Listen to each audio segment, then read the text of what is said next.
Ja, baie welkom by hierdie week se politieke oorsig. Ons gesels met Prof Theo Venter van die Noordwes Universiteit se Besigheidsskool vandag.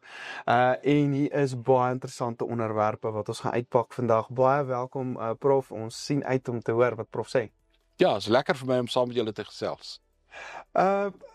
Theo, ons sien die warmste nuus op die blaaie nou of in die koerante nou is verseker die Trump-tariewe, die impak wat Trump en Amerika se handelsoorlog nou, veral met China wat dit nou oor die laaste 2 wat daar eintlik ontbloot is, gehad het en wat se effek en hoekom het dit gebeur en wat se effek het dit natuurlik op ons plaaslik? Ja, jy is heeltemal reg.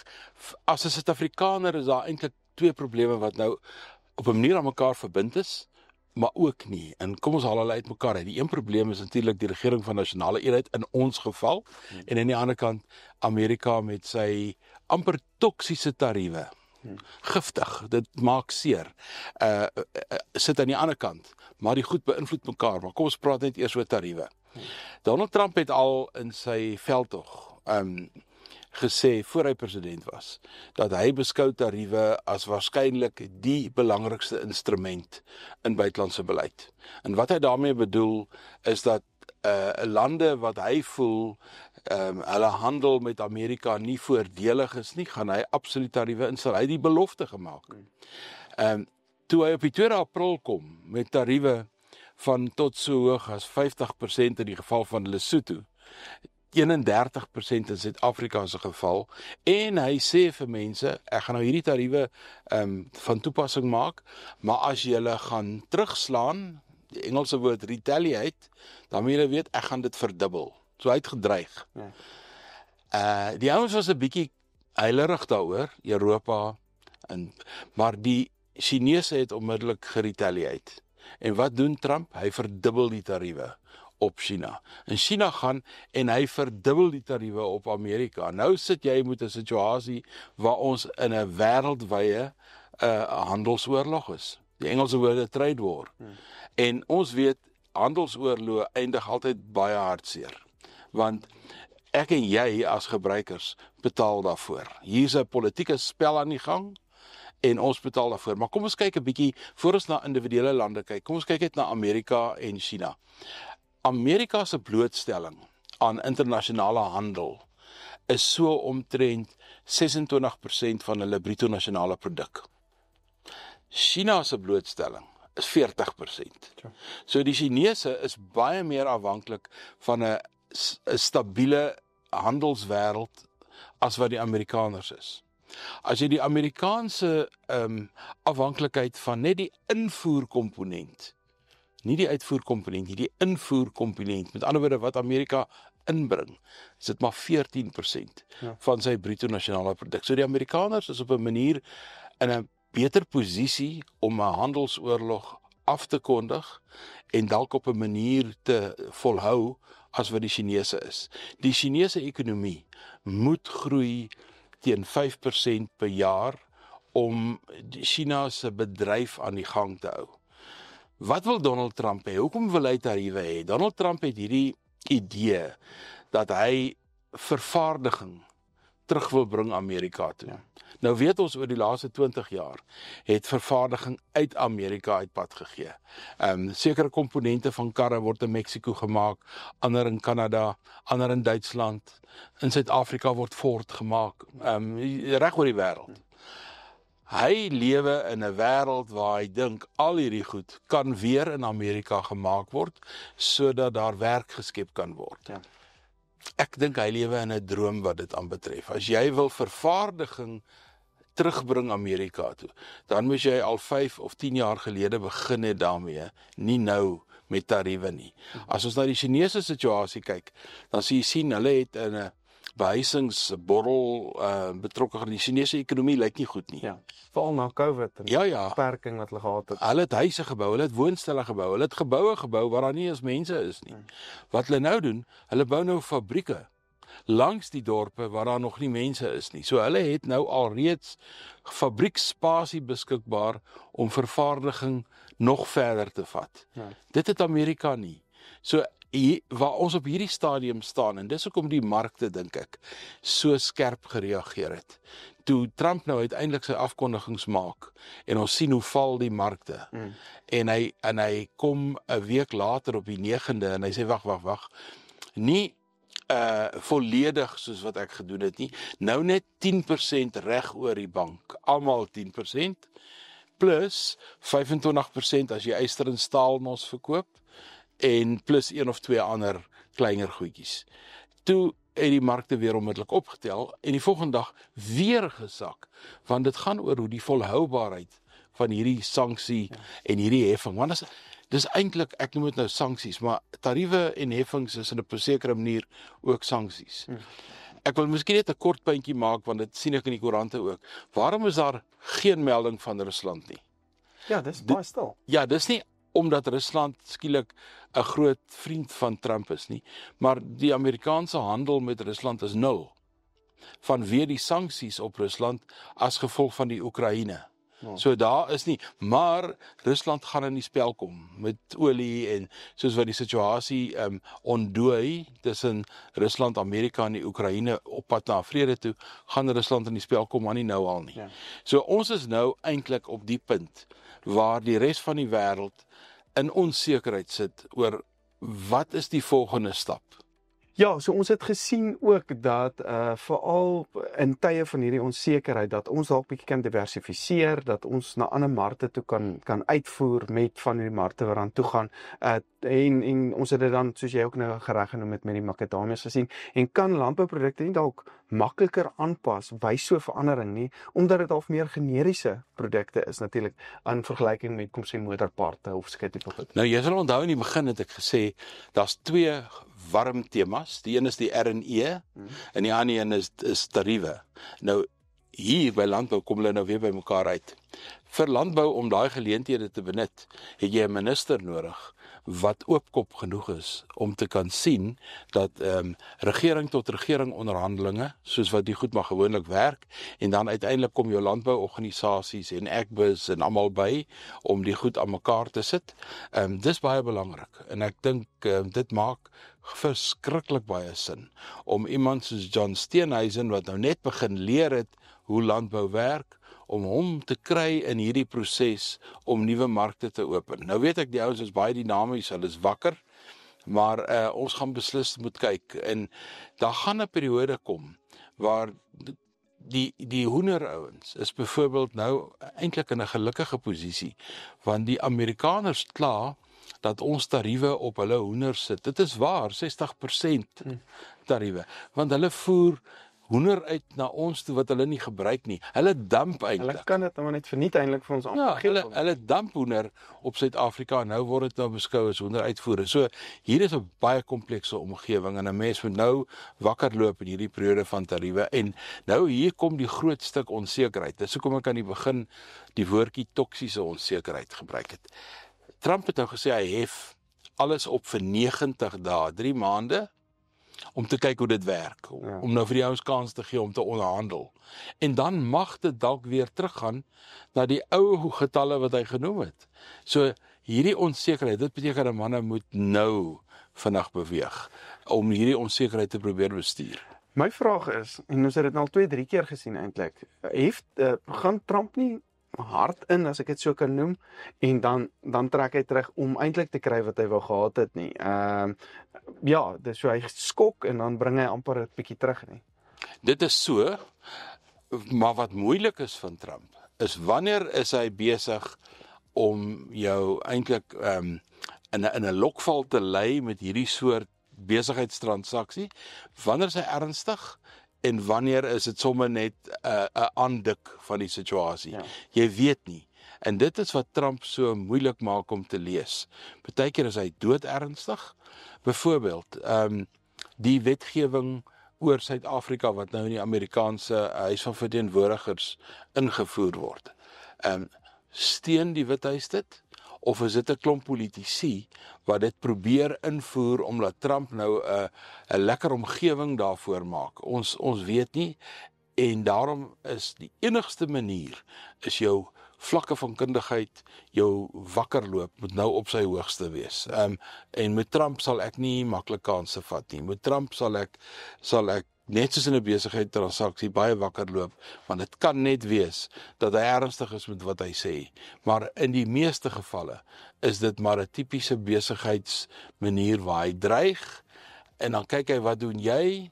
Dis hoekom hy so hewig reageer teen die Chinese. Want dit is nie asof die Chinese net 'n 125% tarief teen hulle het nie.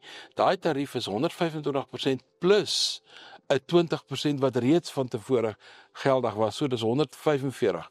Dis penaliserende tariewe. Ja, dis verskriklik. Ja, maar my gevoel is as ons nou van landbou, weer eens, ons kyk maar na die landbouproduk, fokus ek maar baie op.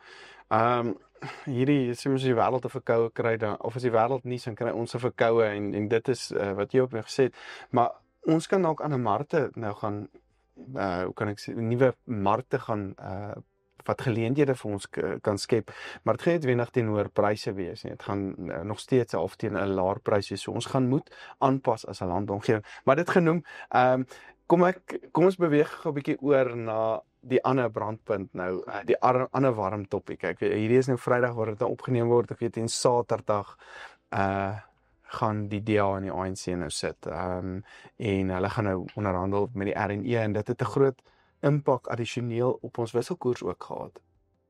Ja, want dit bring weer onsekerheid.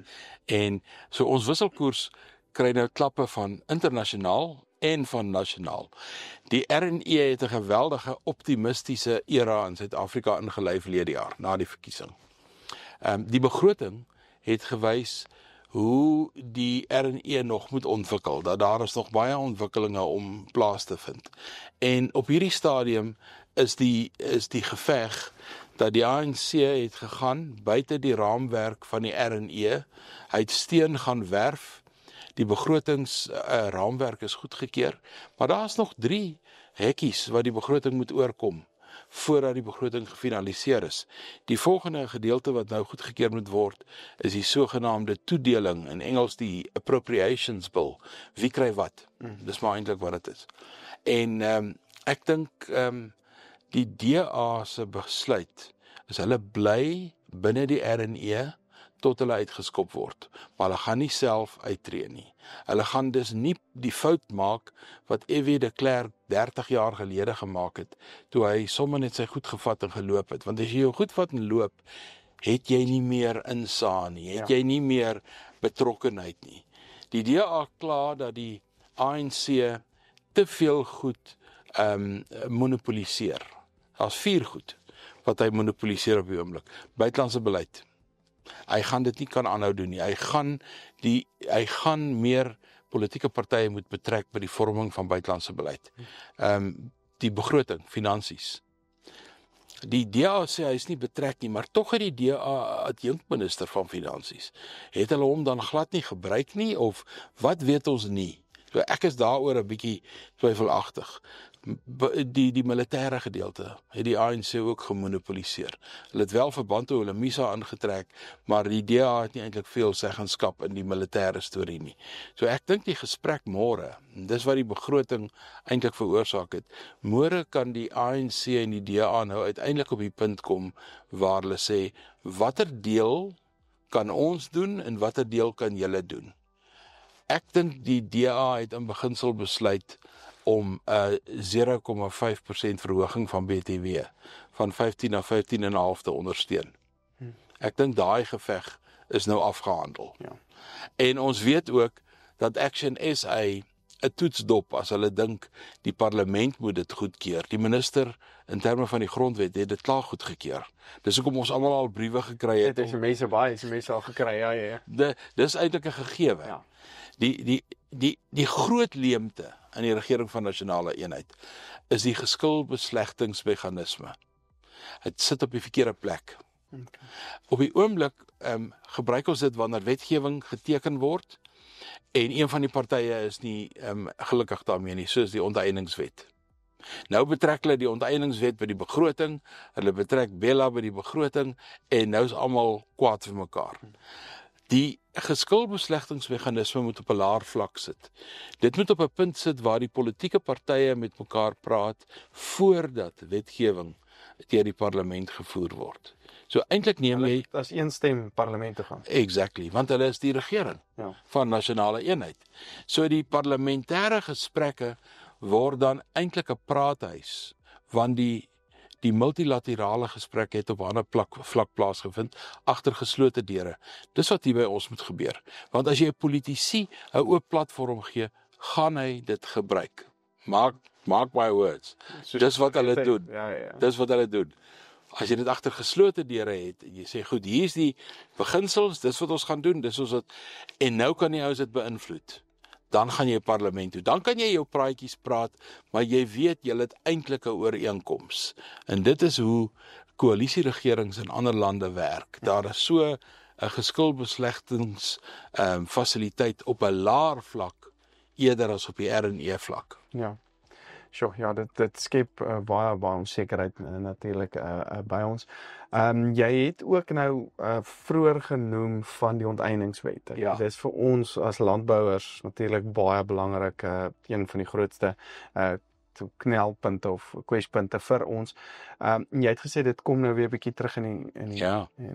Dit kom terug op 'n baie interessante manier. Paul Mashatile het die laaste week of wat 'n paar plekke daaroor gepraat. Onder andere by die herdenking van Chris Hani se dood wat hierdie week ook plaasgevind het. En dis natuurlik die punt waar Suid-Afrika die naaste was aan 'n duiestort ooit in ons geskiedenis. Daardie 2 of 3 dae na Chris Hani se dood. Toe ek kan dit nog goed onthou, ons skielik sit en wonder, nou wat nou? Dit is een van daai oomblikke. Ja. Maar hy gebruik dit by die begrafnis, hy gebruik dit by 1 of 2 ander toesprake, want Paul Mashatile begin al hoe harder druk om te sê, ek is moontlik die volgende leier van die ANC. En daardie proses skop eintlik eers volgende jaar af, maar niks verhoed hierdie ouens om nou al 'n bietjie hulle claim af te steek nie. En die onteieningswet gaan baie goed af aan die linkerkant van die ANC. Ja. Dit gaan baie goed af by SHKP en by Kusatu en so aan. Ons weet die onteieningswet is geteken, ons weet hy's nou in plek, maar die inwerkingstelling van die onteieningswet moet gedoen word deur 'n DA-minister, Dean McPherson. Net soos wat die Bela-wet se inwerkingstelling gedoen word deur 'n DA-minister van basiese onderwys. En dit is in die inwerkingstelling van die wet waar die dilemma eintlik lê. Nie die wet self nie, maar hoe die amptenare hierdie wet gaan toepas. En ek verstaan as mense daaroor onseker is. Ek self dink baie van ons land se probleme, soos met grondonteiening, grondhervorming, die vestiging van ontwikkelende boere, die probleem lê by die amptenary, dit lê nie by die wette nie. En daar dink ek kan daar nog bietjie aangekrap word. En nou moet ons ook onthou, terug weer by ons eerste tema, Ja. Die Amerikaners het 'n belangstelling ontwikkel in ons onteieningswet. Ek wil nou net vir jou vra, daar's praat van sanksies teen sekere ANC-lede, daar's nou ek weet Julius Malema is baie uitgesproke nou oor alles, so ja, hoe koppel die twee nou lekker aan mekaar? Ja, as hulle so lys opstel, sal Julius beslis op baie lys wees. Kyk, hy kan nou maar hier sing wat hy wil en hoe hy wil. Maar as jy sanksies op jou het, Amerikaanse sanksies, vra maar vir Putin. Putin kan nie rondry nie. Putin kan nie met sy geld maak wat hy wil nie. Daar is soveel beperkings op jou. En nou moet jy onthou, as die Amerikaners jou op 'n lys het, dan word daai lys versprei reg oor die wêreld. Jy doen aansoek vir 'n visum Australië toe. Dan sê die Australiërs nie, maar hier's 'n probleem. Jy's 'n person of interest. Ja. So ons hou 'n bietjie terug. So nee, dit is 'n slegte ding wat kom, en ek dink die bedoeling daarmee is, kan die Suid-Afrikaanse regering nie die toepassing van die beleid versag nie. Ja. Nie verander nie, versag. Dis moontlik binne die toepassing op die vlak van die statuut waar amptenare dit moet doen. Ek dink daar's 'n geleentheid. As die DA en die ANC môre Saterdag tot een of ander werkende ooreenkoms kom. Ek is persoonlik optimisties dat hulle dit gaan doen. Ja. Want Hulle het regtig 'n keuse nie. Hulle het nie regtig 'n keuse nie. En die ANC doen presies wat Donald Trump doen. Al hierdie toesprake wat sê die DA behoort hulle te skaam, die DA behoort nie dit te doen nie, dis alles deel van hierdie klimaat wat jy skep, waar jy eintlik vir die DA sê, man, weet julle wat, julle moet sommer julle goed vat en loop. Ja. Maar mens steur jou nie daar nie, en ons weet die DA-politici is ook gesoute politici. Ek bedoel, as daar een DA-politikus is, wat die ANC op haar eie die harnas injaag, is dit Helen Zille. Ja. En ek dink die DA gebruik haar juis in daai rol, om bietjie terug te druk, en so nou en dan bietjie vir die ANC in hulle gesig te sê, kerels, dit kan nie so werk nie. Ja. Die volgende ding wat ek ook nou gehoor het, is moontlike verkiesing, kan een van die partye 'n nuwe verkiesing roep. Ek het so berig iewers raak gelees. Dis 'n baie interessante ding. Ons grondwet maak voorsiening daarvoor, dat jy met 'n mosie van wantroue in die regering, kan jy 'n verkiesing afdwing, soos wat meeste grondwette doen. Nou wat gebeur as die begroting nie goedgekeur word nie? Die raamwerk is nou goedgekeur, maar daar's nog 3 stemmings wat moet plaasvind. Teoreties is dit 'n mosie van wantroue in die regering, maar nou het ons 'n regering van nasionale eenheid. In wie is die mosie van wantroue? Nou sê die grondwet, as die mosie van wantroue in die minister is, die minister van Finansies, dan moet hy bedank. Ja. As die mosie van wantroue in die kabinet is, dan moet die kabinet bedank. As die mosie van wantroue in die president is, dan moet die hele lot bedank. Die president, die ministers en die kabinet, die hele lot. Ja. Dis die een deel wat die grondwet sê, maar nou, in klousule 50 van die grondwet 52, sê die grondwet, julle kan net 'n verkiesing hou 3 jaar na die verkiesing wat reeds plaasgevind het. So ons verkiesing het in Mei maand 2024 plaasgevind. 3 jaar moet verloop. So die eerste keer wat ons 'n verkiesing kan hou is in 2027. So om 'n mosie van wantroue af te dwing of 'n onsekerheid in die parlement gaan ons nêrens bring nie, want ons kan nie 'n verkiesing hou nie. Okay. Nee, dis net interessant, dit is goed dat jy dit ook genoem het. Ja, ons gaan verseker volgende week weer, ek dink met die nuwe uitsprake nou, en met die DA en die ANC se uitsprake nou, Saterdag kan ons weer 'n bietjie volgende week verder gesels, en ek dink Trump se tariewe en die handelsoorlog gaan verseker nog baie volatiliteit vir ons terugbring. Nee, Martie, so ek wil vir Prof baie dankie sê, baie interessant, en ek dink ons moet seker maak ons hou oog op hierdie verwikkelinge, want dit kan ons almal beïnvloed. Heeltemal reg.